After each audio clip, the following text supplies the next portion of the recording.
itu lebih mudah lagi untuk mengimplementasikan. Nah, ternyata dampaknya, contoh misalnya kayak water recycle, itu jelas kami tidak awalnya kami itu dituntut oleh Pemda, ini tadi membuang limbah gitu. Oke lah, mungkin memang kami tidak mengelola limbah kan gitu ya.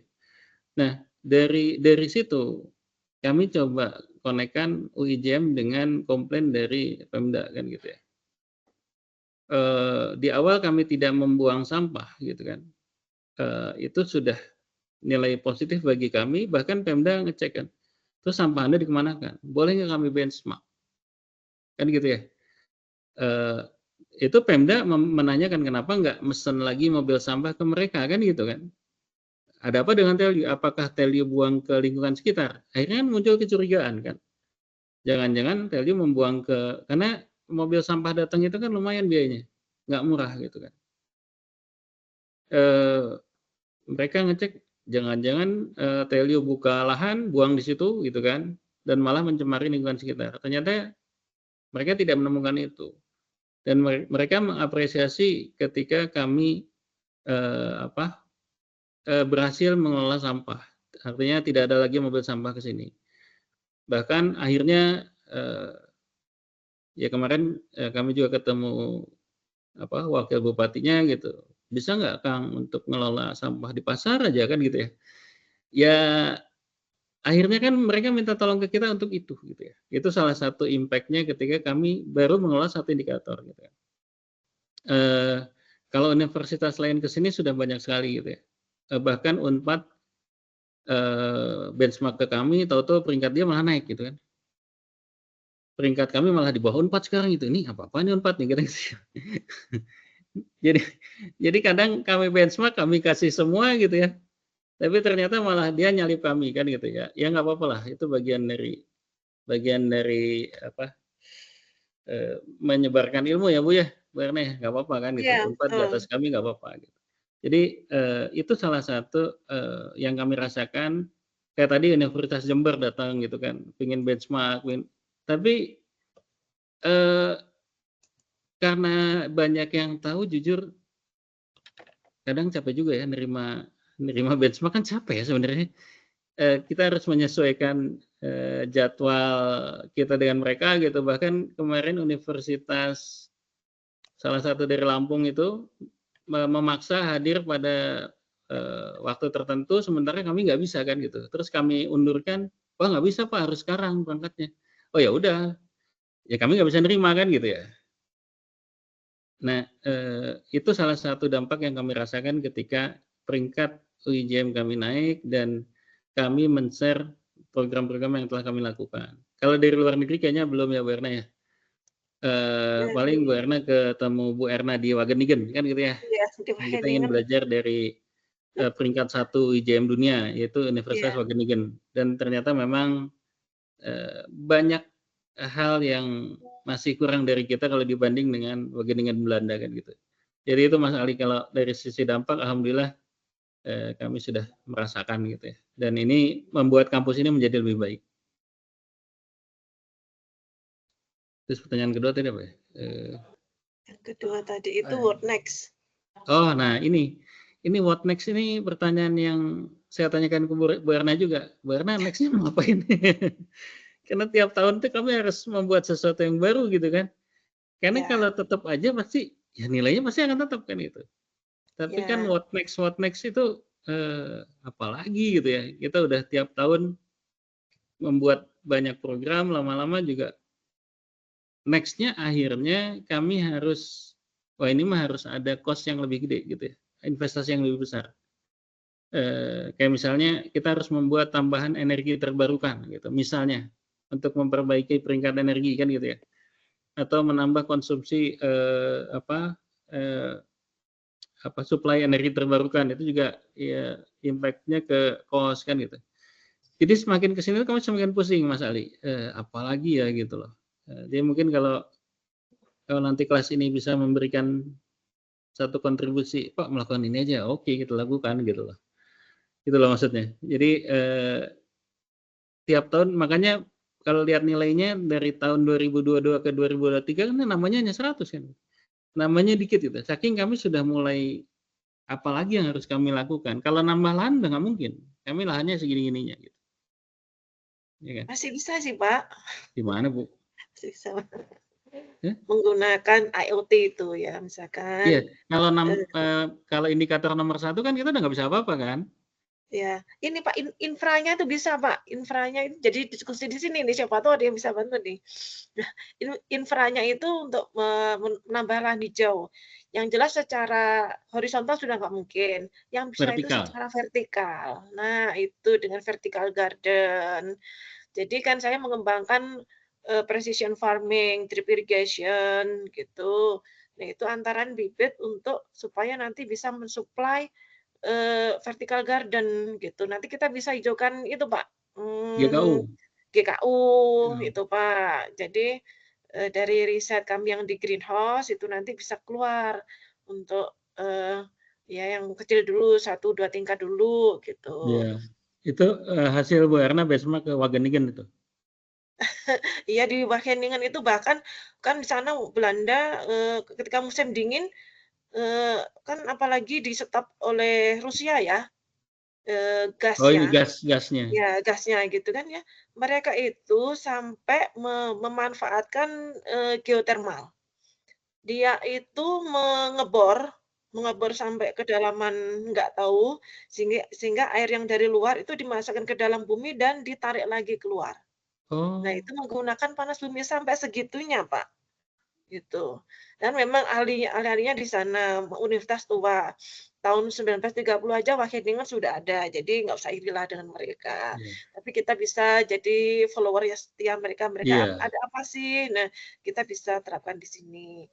Dan misalkan, air yang kita kita keluarkan, air hujan ya, air hujan yang jatuh di kawasan kampus itu sebenarnya kalau kita bisa menangkap itu cukup untuk membiayai untuk apa nih, menghidupi di, tell you dengan 7.000 orang di asrama, itu mampu. Waktu itu saya hitung-hitungan ya, Pak, ya, waktu itu. Iya.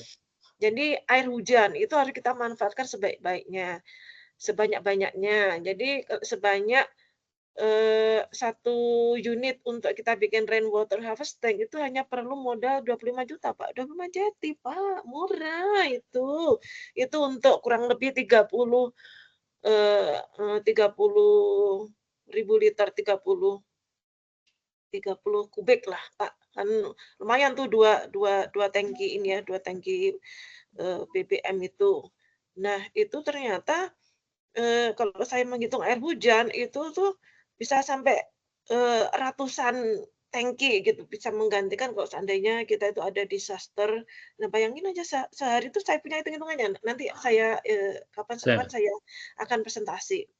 Tapi bisa juga melihat di itu, di sustainability ini jurnal itu saya sudah, ungkapkan bagaimana, kita planning kita tentang water, itu sudah saya ungkapkan di situ. Bisa dicari Anda sugesti gitu ya. Kemudian di sustainability itu water planning untuk kita best practice. Kan aku nggak punya ilmunya, jadi pura-pura belajar hidrologi, memanfaatkan Terpaksa air hujan. belajar. Terpaksa belajar. Nah itu, jadi air hujan itu sebenarnya cukup kalau kita itu memanfaatkan. Jadi benar kita itu bisa pakai, air permukaan itu cukup, tapi masalahnya bagaimana menangkap air hujan itu sebanyak-banyaknya, gitu. Biar nggak Dayakolot nggak banjir, Iya. kita nggak, dikomplain oleh mahasiswa, terus airnya tidak akan, nggak akan bau besi, kan air langit. Iya, betul. Itu Pak sebenarnya jadi kuncinya di rainwater harvesting. Dan itu nanti antara satu sumur dengan sumur yang lain itu, connected. Ya connected itu ada kontrolnya menggunakan IoT, Pak. Nah itu dia, Pak. Ya jadi, Pak, ayo, Pak. Sip. Modalnya nggak terlalu banyak kok, cukup, Pak. Satu mobil satu mobil itu bisa dapat beberapa, RWH itu. Oke. Daripada Pak, kita ini hire konsultan Pak, 400 juta, aku sudah berapa dapat, rainwater harvesting Pak, Tapi kan RWH-nya. tapi kan kita nggak hire konsultan, Bu. Iya, Pak, kita mengkonsultasi Yang diri kita sering hire sendiri. konsultan itu Telkom, Bu, bukan kita, Bu. Iya. Terus ini, Pak, itu, Pak, dari UIGM itu dapat konsultasi gratis, Iya. nggak tanya-tanya. Dan mereka ngebagi tanpa bayar gitu, mereka sharing tanpa bayar. Iya, kita kan ambil paket-paket itu bayar ya, Pak? Iya, bayarnya nggak mahal, Bu, Iya. hanya 50 juta. Iya, murah Itu lah. supaya engage saja, kan mereka perlu operasional cost. Betul. Ya, murah kok, Mas.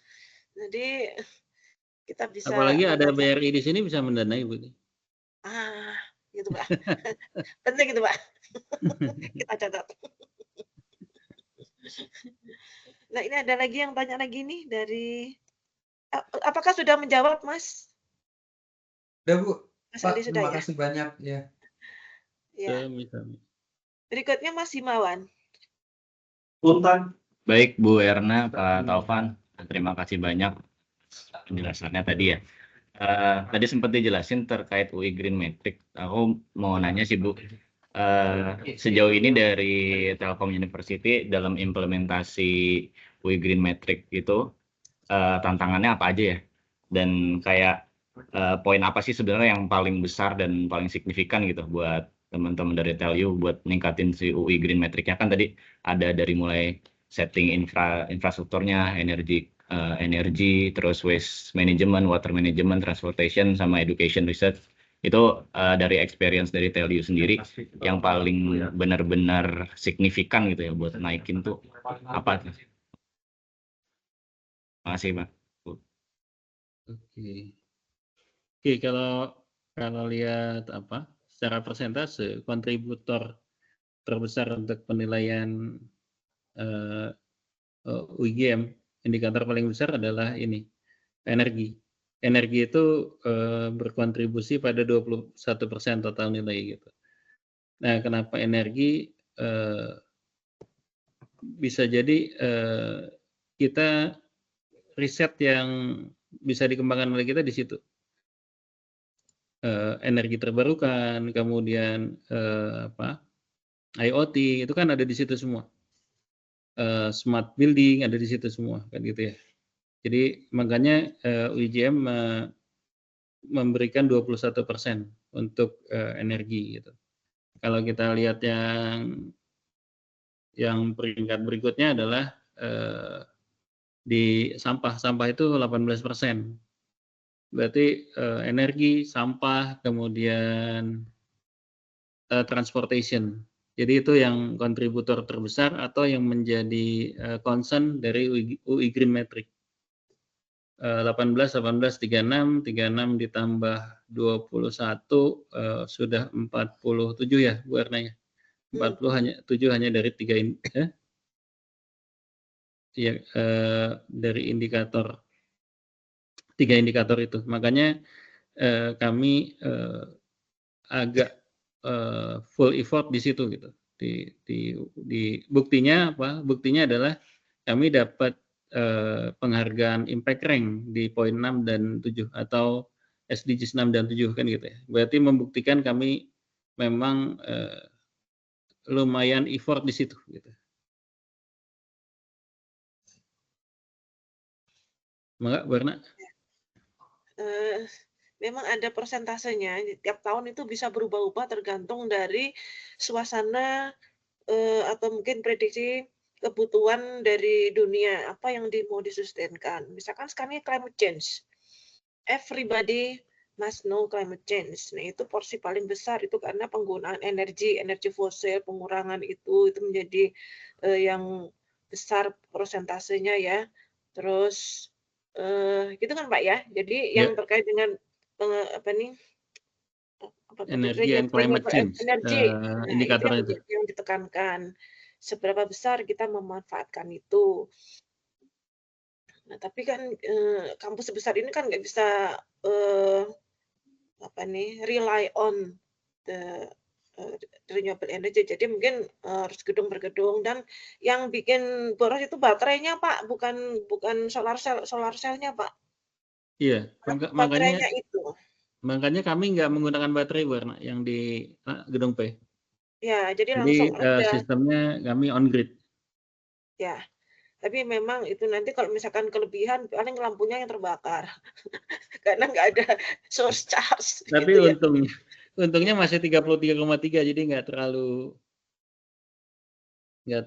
apa nggak akan over gitu Ya, dari kebutuhan. jadi misalkan lampu-lampu jalan gitu kan ya sudah diganti dengan lampu solar cell ya Pak ya. Ya, Lampu-lampu jalan yang di gedung itu baru gedung P saja, gedung biasanya. Delhi itu. Yang lainnya itu ya modal itu mungkin harus banyak CSR gitu. Atap kita itu diganti dengan solar Solar panel. cell gitu. Terus kemudian penghematan-penghematan misalkan untuk air itu harus ada appliance yang digunakan untuk menghemat air. Jadi nggak akan boros, nggak akan ada misalkan air yang wasting gitu. Jadi emang mahal. Akhirnya kita akan pakai keran itu misalkan keran keran tekan sebagai pengganti keran ini ya, keran yang putar. Nah, appliance itu kan lumayan. Saya itu kan tukang menghitung itu berapa jumlah toilet. Itu ada 2.000, Bro. Iya. Itu sekali orang sekali aja gitu ya ke kamar mandi berapa gitu yang dibuang. Nah, itu yang belum bisa Toilet itu adalah ya, itu udah segitu emang banyak. Belum iya, termasuk asrama Ibu. 2000 tuh udah termasuk asrama belum kan? iya Pak, sudah termasuk asrama gitu. Nah, asrama aja penghuninya berapa? Satu kamar satu gitu ya. Nih, jadi begitu begitu banyak. Kalau misalkan satu appliance boros itu aja udah ini berapa. Dan kita belum bisa memanfaatkan air dari STP itu Pak ya. Ya, belum. Seharusnya air STP itu bisa digunakan untuk flush. Ya, hanya kita baru harus Nah bangun instalasinya balik itu yang problemnya.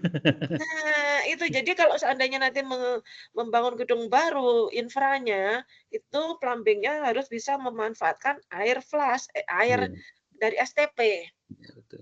Itu makanya kalau misalkan gedung yang sudah established, itu ya aku pasrah sama Bapak aja. Aku kan ngusul-ngusulin aja gitu ya. Kalau misalkan air STP itu nggak digunakan, waduh, kita ini sehari itu misalkan ke kamar mandi berapa, sekali tekan itu 5 liter, 10 liter. Kalau kita sehari 2 jam sekali, kita 8 jam 4 kali udah 40 liter. Itu ada berapa ribu orang di sini, berapa puluh ribu. Nah, itu kan berarti sayang sekali kalau air dari STP itu nggak kita manfaatkan, harus diputar itu. Nah, tapi jangan sampai, air setelah dari STP itu misalkan tangki yang digunakan untuk siram-siram gitu, kemudian digunakan untuk air bersih, untuk air minum. Wah, itu kita belum bisa manfaatkan. Misalkan air dari rainwater itu kita belum belum berani untuk misalkan untuk isi, consumpted gitu ya, untuk air minum kita belum berani karena kita memang dari atap. Atap itu siapa tahu ada kucing itu mengendor di atas gitu kan bahaya gitu misalkan masalah, itu. Jadi saya harus riset misalkan bagaimana membunuh germ itu. Nah, saya pakai nanti, UV gitu ya, kan UV. harus dites dulu ya, di 30, meter kubik itu perlu berapa UV untuk membunuh germ itu.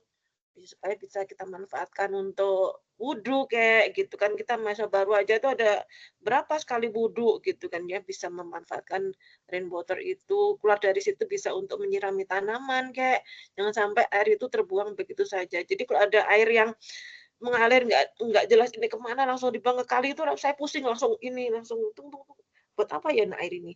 Sudah menjadi jiwa sih. Dan kalau ada yang terbuang begitu saja itu wah Sayang.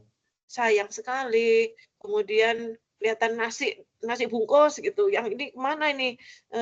Langsung ke belakang itu ke bebek, ke mana, ke maggot gitu. Jadi sudah mindset-nya, nah tapi belum semua orang tuh begitu. Iya. Memang sedikit demi sedikit. Kita poster-poster kita belum ya, Pak, ya. Iya, Kita tuh kekurangannya itu, jadi kampanye internal itu belum begitu masif. campaign-nya belum masif. Iya, belum masif. Makanya kalau saya ke kelas tuh saya bawa, Pak, nanti minggu depan itu ke belakang itu melihat pengolahan sampah biar anak-anak muda itu tahu. Eee, begini loh, hidup itu nggak sekedar buang sampah, tapi sampah itu bisa berguna, tidak menjadi penyakit. Kalau diolah, begitu. Apakah sudah menjawab Mas Himawan tadi? Pertanyaan apa ya tadi?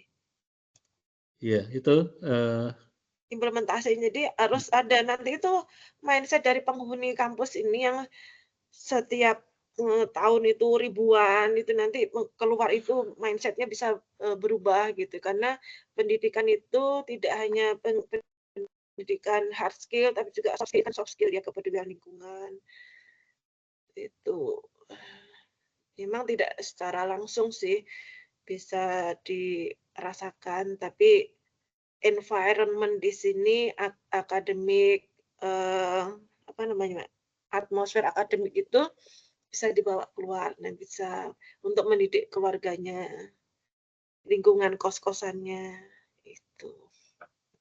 Tapi kalau ke sini itu masih belum Mas, nih anak muda itu pengennya yang gengsi itu pakai motor itu sampai kayak cendol. Ah, itu dari Sukapura ke sini aja pakai motor.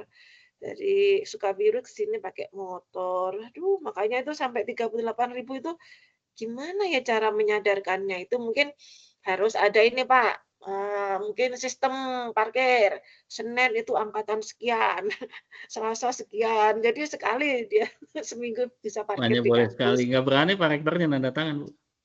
Iya. Takut di Nah, demo. itu ya mungkin harus pendekatan dengan BEM-nya terus dibawa ke belakang sana, ini datanya sekian, ini climate change, jadi apa tanggung jawab generasi muda gitu. Makanya kita perlu kampanye masif itu perlu. Tapi juga anak muda ya harus pelan-pelan. Kita yang anak tua aja kan kadang-kadang nggak ngerti-ngerti, anak tua. Mindset Mas, jadi Mas Himawan, jadi kita itu harus bisa mengubah mindset mahasiswa yang ada di kita, termasuk juga dosen dan pegawai. Pegawai itu dosen pegawai itu sehari berapa Pak? 1.500 ya Pak? Iya, 1.500, benar. Ya, 1.500. ya 34.000 sama ya 36.000 lah setiap hari ada di sini gitu. Kecuali yang online. Aduh, makanya kita harus kalau masal ini nggak kita atur gitu, ya berabe.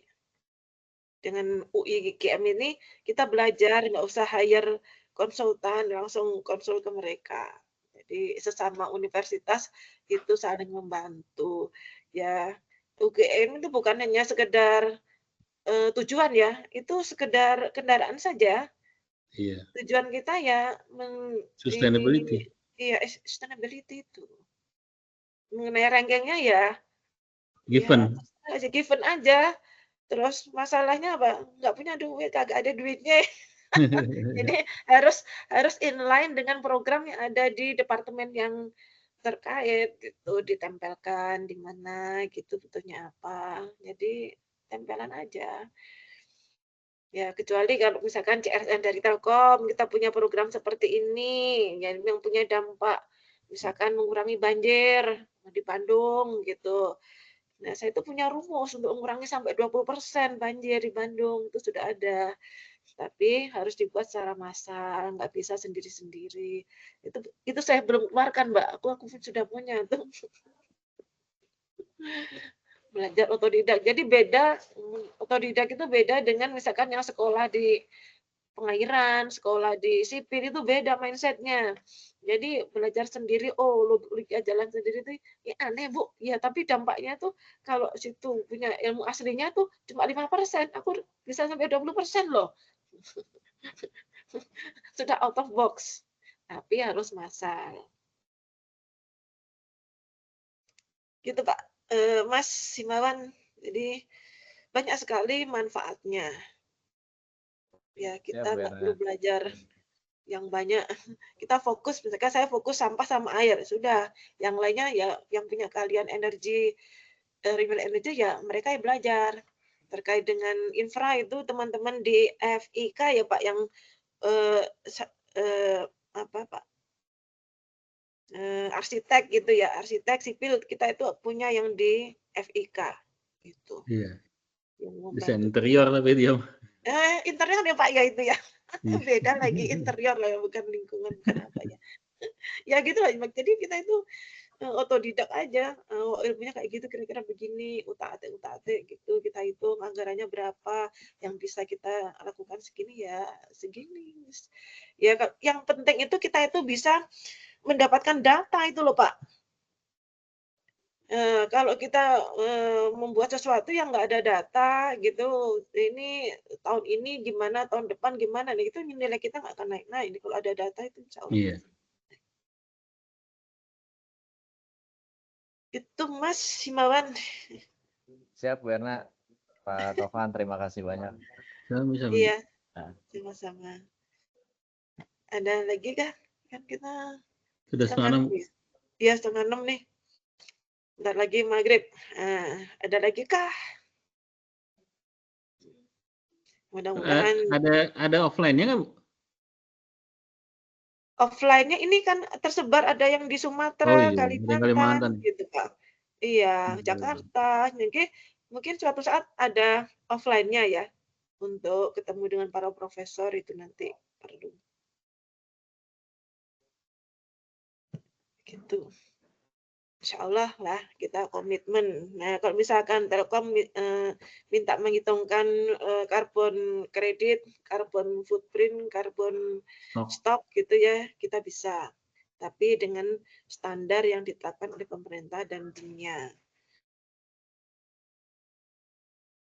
Jadi nggak usah pakai konsultan yang lain, kita bisa mengerjakan. Jualan nih. Itu kan dengan universitas nanti uangnya kita kembangkan pakai McKinsey ya, Bu. Untuk SDGs ini kan, uangnya kan untuk pengembangan ini kan. Begitu. Alhamdulillah kalau tidak ada pertanyaan ini sudah ada Mbak Hasanah Putri, ada pertanyaan? Mbak Yo? Sudah cukup Ibu. Iya Bu. Cukup ya, baiklah. Ya baik, kalau tidak ada pertanyaan maka kuliah saya akhiri. Yang nggak datang tadi itu Mas apa ya tadi itu?